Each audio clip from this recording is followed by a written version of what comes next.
Welcome to The Art of the Matter, a place where we delve into the stories behind great works of art. In today's episode, we confront an image of piercing pain and profound resilience. Frida Kahlo's 1946 self-portrait, The Wounded Deer. Close your eyes and picture this. You're at the edge of a vast, untamed forest. The sky is troubled, twilight grey. Before you, a young stag stands, poised to bolt.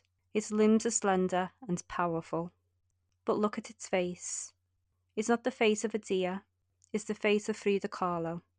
His signature dark, joined eyebrows arch over deep, unwavering eyes that stare directly into you.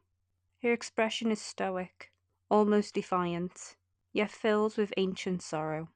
And then you see the arrows, 9 of them, piercing the body from all angles. Crimson blood trickles from each wound. The creature is trapped, suspended in agony, caught between flight and collapse. This is a haunting scene. This is a self-portrait of a soul. To understand these arrows and the meaning behind them, we must understand the target, Frida Kahlo. Frida Kahlo's life was marked by pain from the very beginning.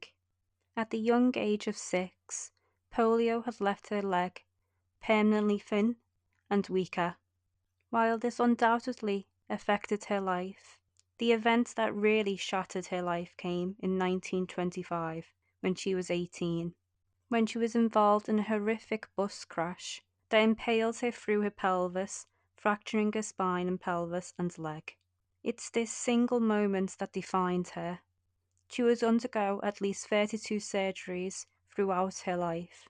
Her world shrank to hospital wards and to her bed, her body often encased in plaster corsets. It was there she began to paint, with a special easel fitted over her bed.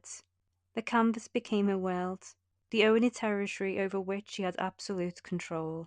She once said, "I'm not sick, I am broken, but I am happy to be alive as long as I can paint." And paint she did. By 1946, her health was failing again. A complex spinal surgery in New York had failed. She returned home to Mexico in despair, and in that crucial pain, she created The Wounded Deer. But to see these arrows as only physical pain is to miss half the story.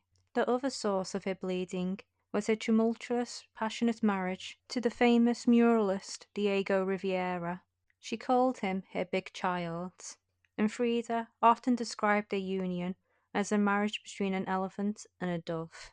But really, I think this was a marriage between two elephants, two colossal and unstoppable artistic forces. Diego was endlessly supportive of Frida's art. He was one of the first to recognize her genius, but he was also a notorious womanizer, and his most devastating betrayal was with Frida's own sister, Christina. This act plunged Frida into a despair that cut as deep as any physical wound. But how does this relate to her work? Well, Frida didn't just write about Diego in a journal, she painted him. Her canvas became the courtroom of their marriage. If we were to look at her other famous painting, The Two Fridas for example, we see two versions of Frida holding hands. One in European dress, heart torn open, and the other in traditional Tewana dress, strong and whole. It depicts the Frida Diego loved and the one he abandoned. And in The Wounded Deer, the connection is profound. Here, the stag acts as a symbol of a hunted, vulnerable animal. In her marriage, Frida was constantly haunted by betrayal. So the arrows are not just from surgeries, they are the arrows from infidelity and heartbreak. The painting then is a fusion of her two great sufferings, her broken body and her broken heart. Kahlo and the Surrealists. Because her work was so strange and symbolic, Kahlo was often grouped with the Surrealists. But to understand her, we must understand what Surrealism was and why she rejected the label. The Surrealist movement, led by figures like Andre Breton, sought to unlock the power of the unconscious mind. They were fascinated by dreams, chance, and Freudian psychoanalysis. Their goal was to resolve the contradictory states of dreams and reality into a kind of absolute truth, or surrealism. But in truth, their work was often escape from reality. Salvador Dali, for instance, painted his elaborate hallucinatory dreams with photographic precision. His melting clocks, in the persistence of memory, aren't about a real experience. They are a symbol for the fluidity of time in the dream state.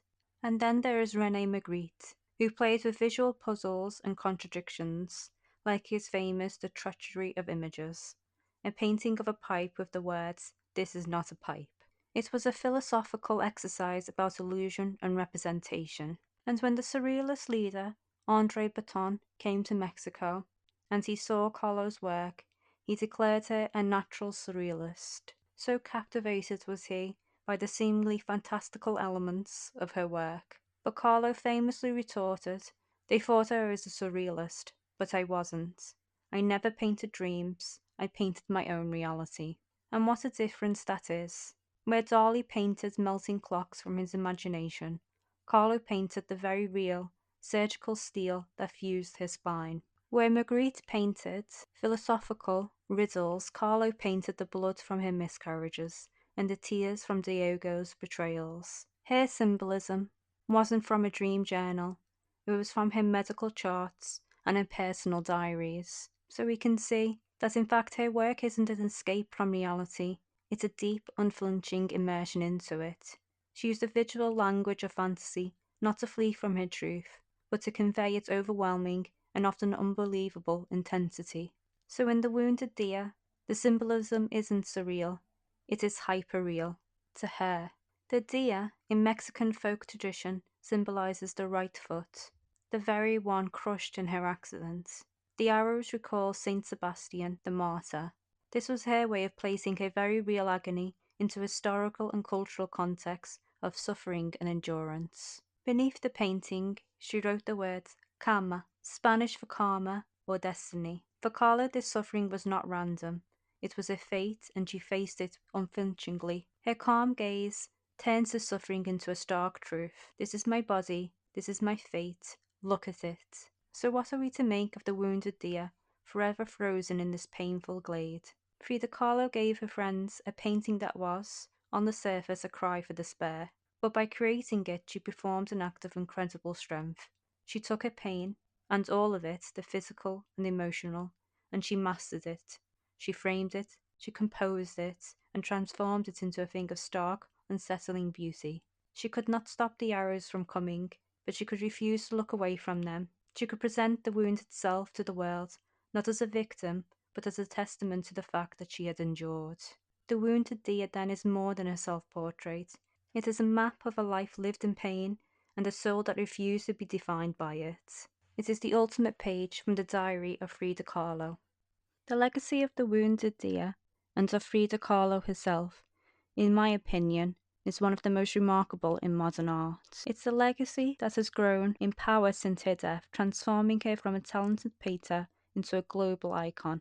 While in the decades following her passing, Kahlo was often overshadowed by her famous husband, Diego Rivera. By the beginning of the 70s and 80s, a profound rediscovery had begun. In this time, the women's movement claimed her as a pioneer.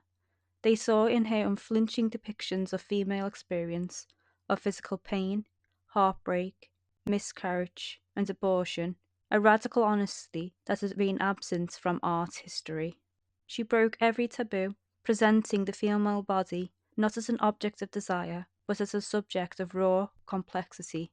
For the LGBTQ+ community, she became a symbol of defiance against rigid norms. Through her fluid expression of gender and sexuality in both her life and her art. And for disability advocates, and for anyone living with chronic pain or illness, she provided a vocabulary for suffering. She gave a face to invisible battles, and in her art, you can see she is saying, "See my pain, I am not hiding it, and this is acknowledgement, this is power." Her influence is everywhere. You see it in the fashion world, where her iconic look, the Tijuana dress, the bold floral headpiece, has been endlessly referenced. You see it in popular culture, in films, on tote bags, and in the countless artists who used self-portraiture to explore identity and trauma, following the path she blazed. But perhaps the greatest legacy is this: Frida Kahlo taught us that the personal is universal, that by fiercely documenting her own specific reality, her broken body, her wounded heart, she created art that speaks across time and culture.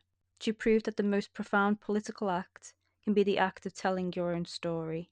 So when you stand before the wounded deer, you are not looking at a painting, you are witnessing a soul laid bare, a woman pierced by the arrows of fate, still holding your gaze. She didn't paint for pity, she painted to exist, to prove she was here, and in doing so, she gave a voice to the silence, a face to the unseen, and taught the world the meaning of resilient beauty.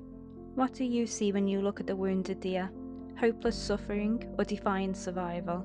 We'd love to hear your thoughts. Thank you for joining me. I'm Nicola, and this has been The Art of the Matter. Until next time, keep looking, keep creating, and remember, every masterpiece begins with a single thoughtful brushstroke.